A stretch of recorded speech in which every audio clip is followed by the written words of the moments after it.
ముందుగా నేనైతే ఇట్లా తమలపాకులు తీసుకుంటున్నా. వినాయకునికి మనం ఈ గౌరమ్మని చేయాలిగా, పూజలో వాడుకోవాలి కదా. ఇక తమలపాకులు అయితే నేను తీసుకున్నాను. ఇంకా తమలపాకు చెట్టు కూడా ఉంది కదా మనకి. పూజలోకి తమలపాకులు అవసరం వస్తాయి మనకి పూజలో వాడుకోవడానికి.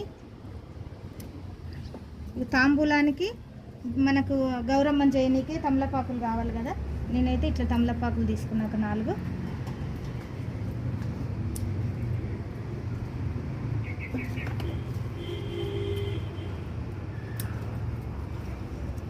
తీసుకున్నా. చూపిస్తారండి పత్రాలన్నీ మనకి ఇప్పుడు వినాయకునికి పత్రాలు అవసరం కదా. ఇవన్నీ మనం పత్రాలే అనవలసి వస్తుంది. ఇక్కడైతే చిక్కుడు చెట్టు ఇందులోనే వచ్చింది మనకి. చిక్కుడు చెట్టు కూడా, చిక్కుడు కాయలు మనము కూర వేస్తాం కదా, ఆకుకూరలో చిక్కుడు కాయలు కూడా ఇందులో వేసుకోవచ్చు. స్వామికి మనకి అవసరం కదా పత్రాలు. చిక్కుడు కూర వండుకోవచ్చు. చిక్కుడు ఆకులు కూడా మనకు దేవుడికి పెట్టుకోవాలి.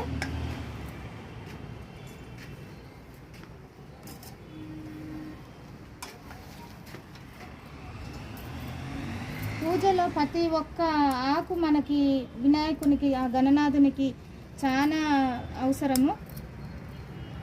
ఆయనకు అన్నీ ఇష్టమైనవి కదా.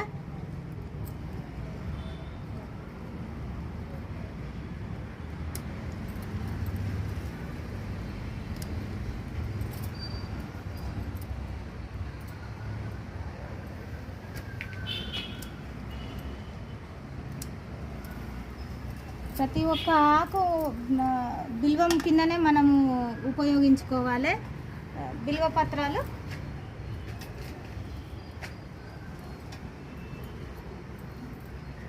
ఇది కూడా ఒక బిల్వ పత్రమే.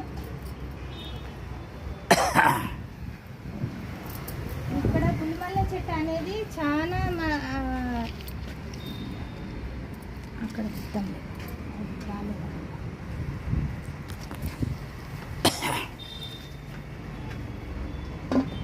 ఇక్కడ గుల్మల్ల చెట్టు ఉన్నది. ఇక్కడ స్వామివారికి మనము ఈ పూలు వాడితే చాలా బాగుంటుంది. ఈ ఆకు కూడా మనం ఆ స్వామికి సమర్పించుకోవచ్చు.